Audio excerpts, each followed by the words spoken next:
আমি কিছু কিছু টিপস ফলো করে কিন্তু আমার ঘরকে অর্গানাইজ করে থাকি, সেটাই আজকে আপনাদের সাথে শেয়ার করব। আর এই টিপসগুলো যদি ফলো করেন আপনারা, আপনাদের সমস্ত জিনিসগুলো কিন্তু হাতের কাছে পাবেন আর আপনার ঘরটাকেও কিন্তু পরিষ্কার পরিচ্ছন্নভাবে গোছানো যায়। Hello everyone, good morning. কেমন আছেন আপনারা সবাই? আশা করছি আপনারা সবাই ভালো আছেন ও সুস্থ আছেন। আমরাও বেশ ভালো আছি। আমার আরও একটি নতুন ভিডিওতে আপনাদের সবাইকে স্বাগত জানাই। তো চলুন আজকের ভিডিওগুলো আমি শুরু করি, আর আপনাদের সাথেও আমি শেয়ার করব আমি কি কি টিপস প্রত্যেকটা দিন ফলো করি। যেদিন যেদিন আমি আমার ঘরটা গোছাই সেদিন কিন্তু বিশেষভাবে ফলো করে থাকি এই টিপসগুলো। আর প্রথমে আমি যেই টিপসটা করে থাকি, সবার প্রথমে আমি করি আমার ঘরের বিছানাটা আগে গুছিয়ে থাকি। তো আমার ঘরের বিছানা গোছাতে গেলে কিন্তু বালিশ, কাঁথা এগুলো কিন্তু একটা সাইডে রাখতে হয়। আর সেটা জানেন তো, খাটের সাথে রাখলে না খুব একটা সৌন্দর্য বাড়ে না। তো সেই জন্য আমি কি করি, একটা ওয়ার্ডরোবের মাধ্যমে কিন্তু এই জিনিসগুলো রেখে থাকি। কিন্তু আমার যেহেতু ঘরে ওয়ার্ডরোব নেই, সে কারণে আমার একটা আলমারি আছে যেটা আমি খুব একটা বেশি ইউজ করি না, সেই আলমারির ভেতরে কিন্তু রেখে দিই। এই যে দেখুন, রাতে যে সমস্ত জিনিস ইউজ হয় সেগুলো কিন্তু আমি এই আলমারিটার মধ্যে কিন্তু রেখে দিই, তাহলে দেখতেও কিন্তু খাটটাকে বেশ সুন্দর লাগে। এই যে দেখুন, সমস্ত জিনিসগুলো আমি যে সমস্ত বেড কভারগুলো আমি ইউজ করি না, বালিশের কভারগুলো ইউজ করি না, সেগুলো কিন্তু এদিক ওদিক করে পড়ে থাকে। তো সেই জন্য সেগুলোকে একেবারে সুন্দর করে ভাঁজ করে কিন্তু একটা ব্যাগের মধ্যে আমি ভরে রেখে দিই। আর ব্যাগটাকেও বেশ সুন্দরভাবে প্যাক করে রেখে দিই, তাহলে হাতের সামনে কিন্তু সমস্ত জিনিসগুলো পাবো। 3 নম্বরে আমি যেই কাজটা করি, আমার ঘরে কিন্তু প্রচুর পরিমাণে ব্যাগ জমে গেছে। মানে এই কিছুদিন পরপরই অনুষ্ঠান হয়, গিফট পাওয়া হয়, তো সেই কারণে প্রচুর ব্যাগ কিন্তু আমার ঘরে জমে গেছে। আর এই যে দেখুন, এই ব্যাগগুলো এলোমেলো করে না রেখে একটা জায়গায় কিন্তু আমি গুছিয়ে রাখি। তো সেই জন্য প্রত্যেকটা ব্যাগকে দেখুন একইভাবে গুছিয়ে নিয়ে আরেকটি ব্যাগের মধ্যে কিন্তু প্রত্যেকটা জিনিসগুলোকে আমি ভরে রাখি। আর এই ব্যাগগুলো ভরে রাখলে কিন্তু বেশ সুবিধে হয়।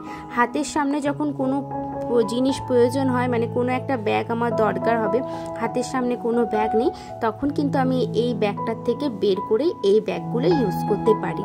তো সেই জন্য প্রত্যেকটা যখনই আমি কোনো ব্যাগ মানে হাতের আশেপাশে থাকি, সেগুলোকে নিয়ে কি করি, একটা ব্যাগের মধ্যে সুন্দর করে গুছিয়ে ভরে রাখি। আর এই ব্যাগগুলো তো এখন একটা সুন্দর একটা জায়গার মধ্যে তো রাখতেই হবে।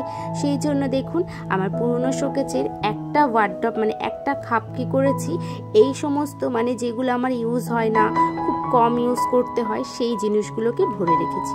দেখুন, প্রথমে ভরলাম হচ্ছে যে বেড কভারগুলো গুছিয়েছিলাম সেটা, তারপরে এই ব্যাগটা, আর তারপরে তাতানের হাগিস থেকে শুরু করে আমার কিছু প্রয়োজনীয় জিনিস সেগুলোকে ভরে এই যে দেখুন, এরপরে আলমারি, তারপরে আমার একটা আলমারির একটা জায়গা কিন্তু খুব একটা ইউজ হয় না, এখানে টুকিটাকি জিনিসপত্র রাখা হয়। তো সেই জন্য ভাবলাম এই জায়গাটাকে একটুখানি অর্গানাইজ করে থাকি। তো এগুলোটা কি করবো বলতো, নতুন করে হচ্ছে মানে পেপার পাতবো, নতুন পেপার দেবো। একটা পুরনো পেপার ছিল সেগুলোকে উঠিয়ে নিলাম। তো নতুন পেপারটা পেতে তারপরে যে সমস্ত জিনিসগুলো ইউজ করা হচ্ছে না সেগুলো বাদ দিয়ে যেগুলো ইউজ করব সেগুলোকেই শুধুমাত্র রাখবো। এই যে দেখুন, একটা হচ্ছে ঘর, যেটাতে আমি কিছু কিছু সঞ্চয় করি, খুব কমই সঞ্চয় করা হয়, খুব একটা বেশি করতে পারি না।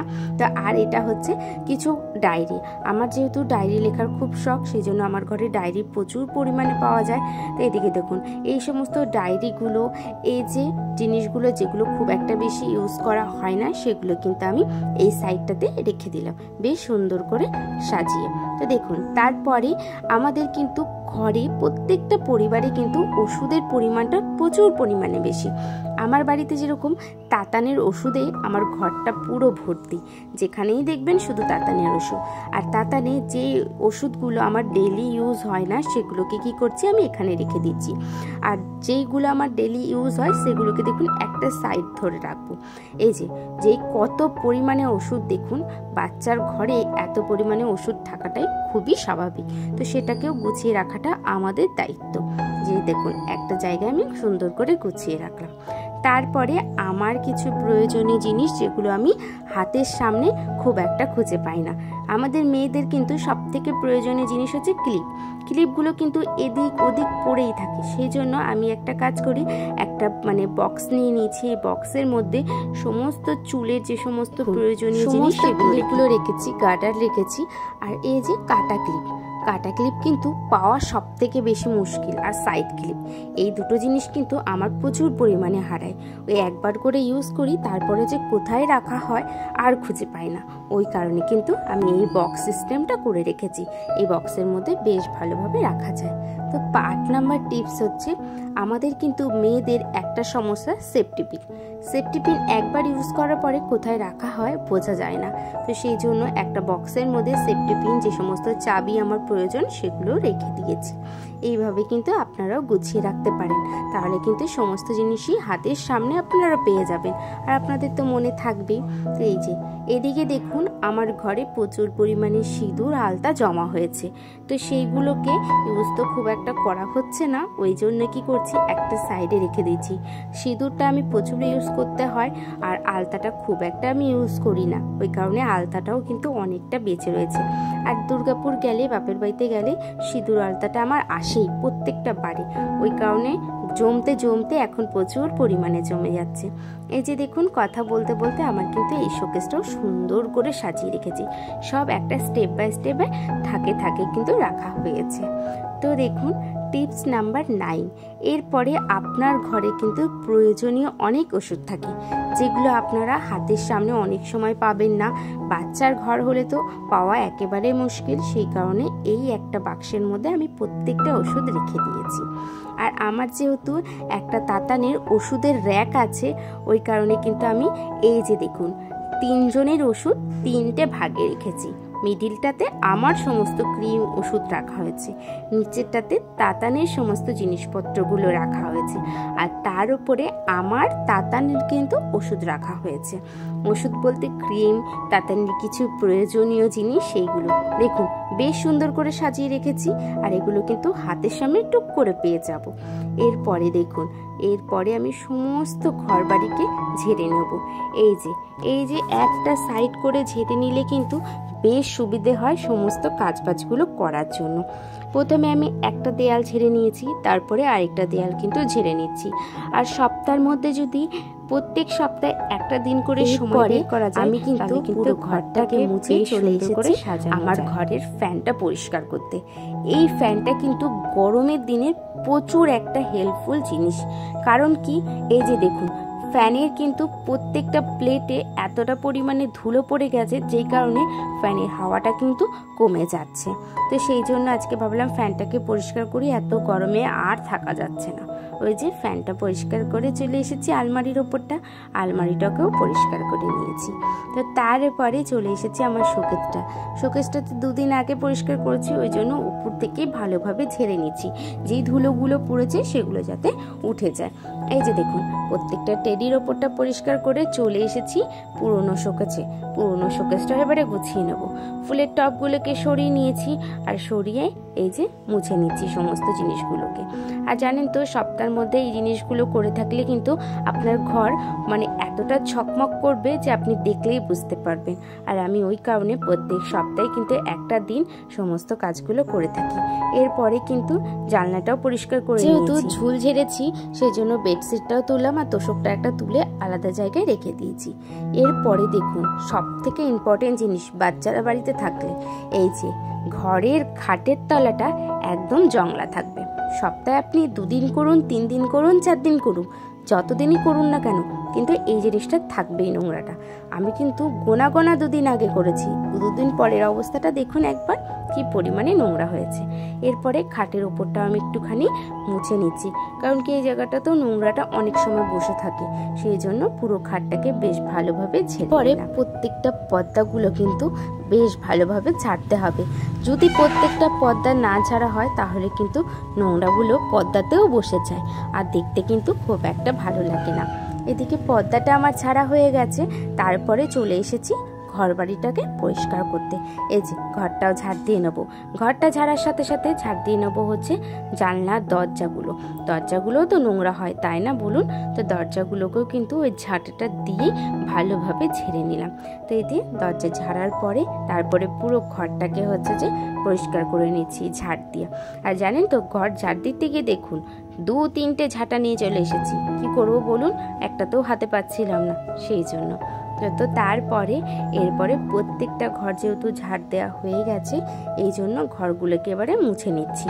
ঘর ঝাড় দেওয়া হয়ে গেছে, ধুলো ওড়ানো কোনো আর উপায় নেই বা ব্যাপারও নেই, সেই জন্যকে ঘরটাকেও কিন্তু ঘরের শোকেজে সমস্ত কাজগুলোকে মুছে নিচ্ছি। কাছে তাহলে আর ধুলো পড়বে না। এই টিপসটা কিন্তু আপনারা প্রত্যেকটা দিন ফলো করতে পারেন। মানে ঘর ঝাড় দেওয়ার পরে এই সমস্ত কাজগুলো পরিষ্কার করবেন, তাহলে কিন্তু দেখবেন ময়লাটা আর পড়বে না। আর ঘর ঝাড় দেওয়ার আগে যদি আপনি এই পরিষ্কারগুলো করেন, তাহলে কিন্তু ঝাড় দেওয়ার পরে ওই ঝাঁটার সাথে সাথে কিছু ময়লা কিন্তু কাচে, শোকেজে, আলমারিতে গিয়ে অবশ্যই পড়বে। এই টিপসটা একদিন আপনারা দেখবেন ঠিক হাতে হাতে প্রমাণ পেয়ে যাবেন। এই যে দেখুন, আলমারিটাও মোছা হয়ে গেছে। তারপরে রিং লাইটটা মুছে নিচ্ছি। আর রিং লাইটটা মুছে চলে এসেছি এই যে কারেন্টের বোর্ডটাকে পরিষ্কার করতে। এই বোর্ডটাতেও মাঝে মাঝে নোংরা থাকে। আর জানেন তো, সব থেকে সমস্যাজনক জিনিস হচ্ছে আমাদের ফোনের চার্জারগুলো ফ্ল্যাগে ঝোলানোর থাকলে কিন্তু এরকম ঝুলে থাকে, আর সেটা কিন্তু দেখতেও ভালো লাগে না। সেই জন্য আমি কি করি, চার্জারটাকে এরকম মুড়িয়ে রেখে দিই। তাতে খুব মোড়ালে কিন্তু চার্জারের ভেতরে তারটা নষ্ট হয়ে যায়, আর এইভাবে করলে কিন্তু তারটা কিন্তু নষ্ট হয় না। এদিকে মোছা দেওয়ার কাজটাও শুরু করে দিয়েছি। এই যে সবার প্রথমে খাটটাকে মুছে নিয়েছি, খাটের স্ট্যান্ড থেকে শুরু করে সমস্ত কিছু। এরই মধ্যে ঘরটাকে মুছে নিয়ে তারপরে হচ্ছে যে দরজাটাকে মুছে নিচ্ছি। আজকে আর জানলাটা সেভাবে মুছতে পারলাম না, তার জন্য দরজাটাকে মুছে নিয়েছি, জানলাটাকে ছেড়ে নিয়েছি। এই যে জানলার প্রথমের দিকে মুছে নিয়ে এরপরে উল্টো সাইডটাও মুছে নিয়ে চলে যাব স্নান করতে, কারণ কি অনেকটা বেলা হয়ে গেছে, তো সেই জন্য। এদিকে স্নান করে চলে এসেছি ছাদে জামা প্যান্টগুলো মেলতে। দেখুন, 1 বালতি জামা প্যান্ট হয়েছে আজকে। যেহেতু আজকে পুরো ঘর ক্লিন করেছি, ঘরেরও কিছু নোংরা জিনিস বেরিয়েছে সেগুলো, আর তাছাড়া নিজের পার্সোনালও কিছু জামা প্যান্ট, সব নিয়ে 1 বালতি নিয়ে চলে এসেছি ছাদে। এদিকে ছাদে সমস্ত জামা প্যান্টগুলো মেলে দেবো। আর জানেন তো, কিছুক্ষণের মধ্যে কি পরিমাণে যে মেঘ হয়েছে বোঝাই যাচ্ছে না। আর কদিন ধরে ভাবছিলাম তোষকটা রোদে দেবো, তো ওই কারণে ভাবলাম কি এখন যেহেতু রোদ আছে, আর দেখলেনি তো তোষকটা গুটিয়েছিলাম, তো ওই জন্য ভাবলাম রোদে দিয়েই আসি। এই যে রোদে দিয়েছি। রোদে দেওয়ার পরে আমি ঠাকুর ঘরে গেছিলাম শুধু ঠাকুর প্রণাম করতে। তারপরে এসে দেখি যে দেখুন আকাশের কি অবস্থা, কি ঘন মেঘ করেছে। মানে সামনে থেকে এতটাও মেঘ করেছে, মানে কি বলবো, ক্যামেরাতে আমি বোঝাতে পারছি না, কারণ কি অনেকটা দূরে ছিল ওই জন্য। আর দেখুন হাওয়াও প্রচন্ড পরিমাণে শুরু হয়েছে। জামা প্যান্ট মেলার ঠিক 5 থেকে 10 মিনিটের মধ্যে যে এইরকমভাবে ওয়েদারটা পাল্টে যাবে বোঝা যায়নি। মানে আকাশও যেরকম নিমিষের মধ্যে পাল্টে গেছে। এই যে দেখুন, এক হাতে জামা প্যান্ট তুলবো না এই করব বোঝাই পাচ্ছিলাম না। তো তার মধ্যে সমস্ত জামা প্যান্টগুলো ঢুকিয়ে দিয়েছি। তার মধ্যে দেখছি যে হাওয়াও শুরু হয়ে গেছে, আর ঝিরিঝিরি কিন্তু বৃষ্টি পড়ছে। এই যে দেখুন বৃষ্টি পড়ছে, কিন্তু খুব একটা জোরে পড়ছে না, হালকা হালকা করেই পড়ছে। তো এরপরে বৃষ্টিটা ঝমঝমিয়ে নেমেছিল। তো ছাদের থেকে চলে এসেছি, আসার পরে আর কোনো রকম ভিডিও করতে পারিনি। এই যে সন্ধে হয়ে গেছে, তাই গোরদুয়ারে জলটা দিয়ে দিচ্ছি, গঙ্গার জল। সন্ধেটা দিয়ে দেবো। এই যে গঙ্গা জলটা দেওয়ার পরে ধূপকাঠিটা ধরিয়ে দিচ্ছি। আজকে আর ধুনো পারিনি, কারণ কি ধুনোটা ভিজে গেছিলো। তো চলুন, আজকের মতন ভিডিওটা আমি এখানেই শেষ করলাম। যদি আমার ভিডিওগুলি ভালো লেগে থাকে তাহলে আমার পাশে থাকবেন, আর হ্যাঁ, আমাকে একটুখানি সাপোর্ট করবেন। আর যারা যারা আমার ভিডিওগুলো আগের থেকে দেখেন তাদেরকে অসংখ্য ধন্যবাদ।